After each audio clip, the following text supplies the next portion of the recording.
Nakakatakam na lechon ang pinipilahan sa isang food park sa Talisay City sa Cebu. Sa dami ng mga customer, tanghali pa lang, nasa 30 lechon na ang naibenta.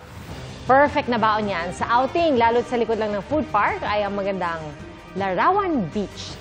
Kaya ang lechon by the beach, patok, lalo na ngayong Easter Sunday.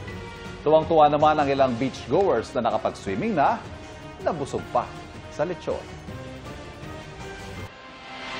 8 establisimento sa Olongapo City at isang gusali sa Santa Cruz, Maynila, natupok at nakatutok si John Consulta.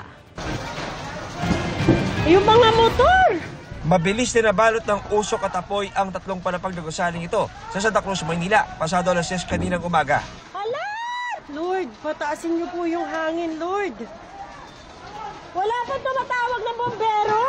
Iniligtas ng isang bombero ang isang residenteng 37 anyos na nagtamo ng first at second degree burns sa ulo at katawan. Second and third ay residential po. Ang ground po ay commercial. Ito po yung tapsilugan at saka yung bakery. Sa initial po na investigasyon ng ating arson investigators ay tinitingnan po nila yung sa baba. Doon po ang origin ng fire. Nasa 1.2 million more or less po ang estimated damages. Kwento ng may-ari ng bakery sa ground floor, ginamit nila ang kanilang fire extinguisher sa kalapit na tapsilugan pero di ito umobra. Bumalik ako sa loob, kinuha yung fire extinguisher po. Nagluto po, biglang lumiyab, tapos sa ibabaw may trinang itlog. Umapoy po yun. Tapos yung sabay labas po, iniwan po nila yung tindahan nila. Sumisilong muna ang mga nasunugan sa kalapit na barangay hall. Sa Valenzuela, maya't maya pa rin ang pasok ng mga truck ng bombero sa private warehouse na ito na umabot sa Task Force Alpha ang alarma ang sunog na sumiklab noong Biyernes at hindi pa rin tuluyang naapula. May usok pa kasi meron pa rin talagang naiiwan yata na fire doon na maliliit. So, yan, pupunta sa amin. Sana matotally ma-out na kasi especially may mga senior citizens around the area. 8 establishmento naman ang natupok ng apoy sa Magsaysay Drive sa Olongapo City pasado alas 12:30 ng tanghali. Ayon sa BFP, nagpahirap sa pag-apula ang malakas na hangin, bagamat na-control din ito ng alas 2 ng hapon. Wala pa namang ulat ng mga nasaktan o nasawi. Patuloy rin ang investigasyon sa sunog.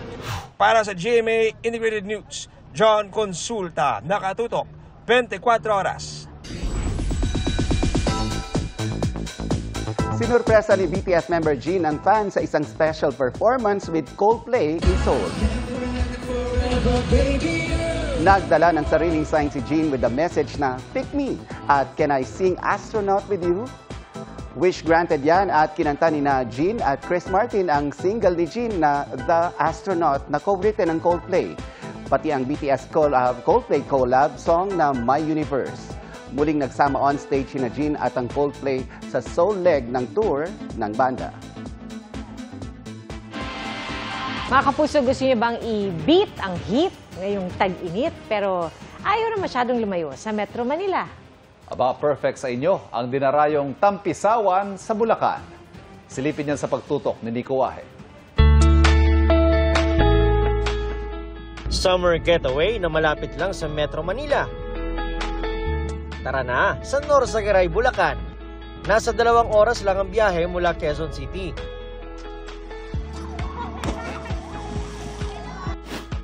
Isa sa mga dinarayo dito, ang Lawasan River.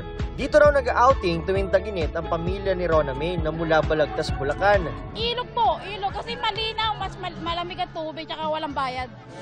Dito na rin daw nakulayan sa wakas ang drawing na gala ng barkadang ito mula Caloocan. Mas natutuloy pagbiglaan. Sikat po kasi yung Norsagaray kaya po dito namin na piling puntahan. Mapabata o matanda, sige lang sa Tampisaw sa malinaw at malamig na tubig. Pero hindi rin papahuli ang mga fur baby. Sinama ko po yung mahal na mahal kong mga alaga kasi kawawa, sobrang init sa bahay. Dito sa Lawasan River, libre naman ang entrance. Pero pwede naman magrenta ng cottage na nasa 400 to 500 pesos. Pero ibang pamilya ang gusto ay nakababad dito sa ilog habang kumakain. Kaya ganito ang ginagawa. Nagpapatong-patong na lang ng mga bato na ginagawa nilang lamesa. Mas presko po sa pakiramdam at saka po sulit din. Kasi malamig. May sarili rin naman po kaming basurahan. Sinisiguro po namin na malinis bago po kami umalis. Hanggang tuhod lang ang tubig dito sa ilog. May ilang bata naman kaming nakitang tumatalon mula sa tulay. Ipinagbabawal daw ito dahil lubhang delikado. Nag-iikot naman ang mga may-ari ng mga nagpaparenta ng cottage para tiyaking ligtas ang kanilang mga customer. Alang lifeguard dito dahil na napakababaw nga ng tubig dito eh. Yung mga magulang naman, yung mga batang maliliit, sabi ko babantayan nila. Mula pa raw nung Huwebes Santo, nagsimulang dumagsa yung mga nagbabakasyon at gustong magtampisaw dito sa Lawasan River. Kaya naman yung mga nagpapakottage ay sinusulit na raw yung dami ng tao dahil malamang pagdating ng Lunes ay magbabalik normal na muli rito. Para sa GMA Integrated News, Nico Wahe, nakatutok 24 oras.